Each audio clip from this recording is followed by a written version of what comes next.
Mengapa BUMN karya-karya di masa pembangunan tertinggi saat ini ternyata membuat hutangnya naik dan bahkan ada beberapa yang kesulitan likuiditas?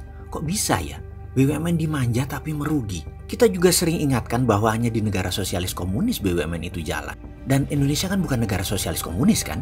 Kita memang sih banyak mengiblat ke negara tersebut, para pejabatnya saat ini, dan salah beberapa derajat arahnya. Jadi ya gitu deh, nyembahnya ekonominya jadi nggak karuan. Kita juga ingatkan sekarang bahwa UKM yang tidak kunjung didukung oleh kebijakan pemerintah suatu saat akan meledak masalahnya. Fakta data bahwa UKM merupakan penyerap 90% angkatan kerja, juga 65% ekonomi perputaran uang adalah di UKM. Tapi sayang tidak ada program untuk scale up atau pembiayaan khusus atau perhatian serius sementara ini oleh negara. Sementara BUMN secara pasar ya kecil dibandingkan UKM. Padahal sudah dimanja habis-habisan loh dengan jabatan kementerian. Rugi lagi. Pokoknya bingung kita dibuatnya. Kembali ke pertanyaan di awal. Kok bisa rugi? Kita semua tahu per kilometer membangun jalan tol investasinya 5 juta dolar. Namun di Indonesia per kilometer bisa 8 juta dolar. Kok lebih tinggi ya? Atau BUMN yang untung gede? Atau di markup 3 juta dolar per kilometernya sehingga BUMN duitnya banyak. Tapi kayaknya nggak gitu cara ngelihatnya. Bagaimana kalau kita buka masalahnya? Begini melihatnya. Kita karena tidak ada uang untuk modal maka perlu pinjaman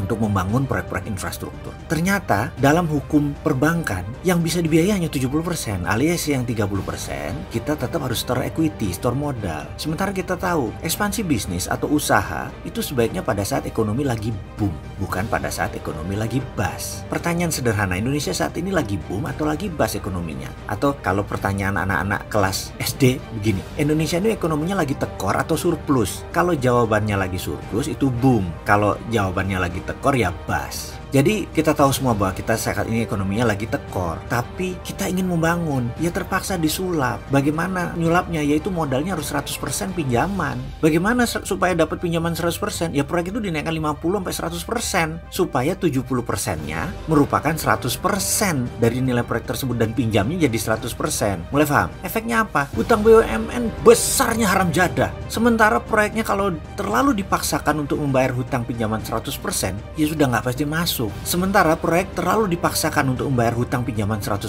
Sudah itu ke infrastruktur statis lagi, bukan infrastruktur dinamis. Infrastruktur dinamisnya barang negara lain, baca barang impor. Ya berat lah membayar hutangnya. Tetapi secara fisik memang keren, terlihatnya memang keren. Namun di sisi cash flow, uang di tanah air ya jadi kering. Terlihat dari mana? Inflasi rendah. Inflasi rendah itu dua mata pisau. Benar rendah atau karena tidak ada transaksi, karena uangnya kering. Ya nggak ada transaksi ya terang aja inflasinya rendah. Yang mana yang Indonesia? Apa yang terjadi kalau ternyata yang kedua, transaksi perputaran uang di tanah air memang turun? Apa buktinya lagi? Properti sekarang industrinya mati suri. Buktinya apa lagi? Impor bahan bakunya naik, termasuk impor pangan. Buktinya apa lagi? Perindustrian yang biasanya tumbuh di atas pertumbuhan ekonomi nasional sekarang tumbuh di bawah pertumbuhan nasional. Ini ada yang salah. Masih mau lanjutkan atau menggunakan konsep ekonomi baru, new economic model, atau masih bertahan ala IMF dan ala obor? Wah, pok mau kapan sih?